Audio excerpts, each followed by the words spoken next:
Tula ni Laura. Ang puso ko ay nakakadina ng pag-ibig.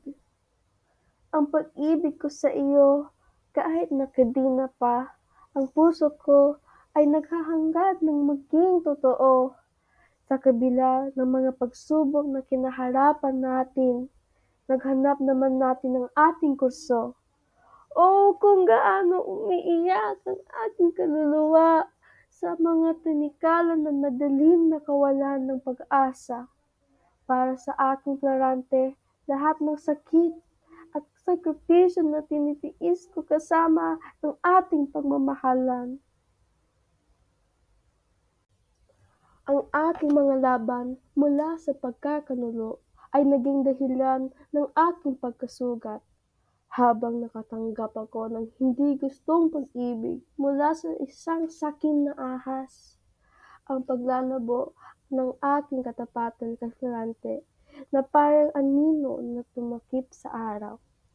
Gayunpaman, ang aking hindi natitinag ng pag-ibig kay Florante ay tumayo bilang isang brilyante sa pamagitan ng palilinlang.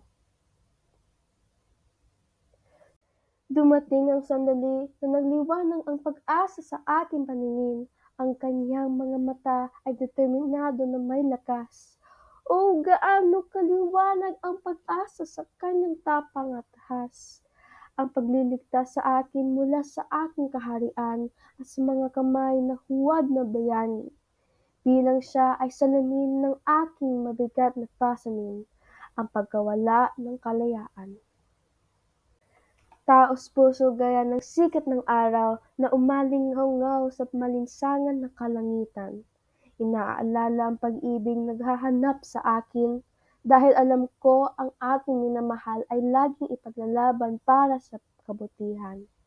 Sa tuwing dumarating ang pagdurusa, lumago ang ating pagmamahal araw-araw na may pananabik sa pananampalataya. Ang pag-ibig na ito, kahit nakadina, ay hindi kailanman ipinanganak ng takot, ngunit nabuo ang lakas nito.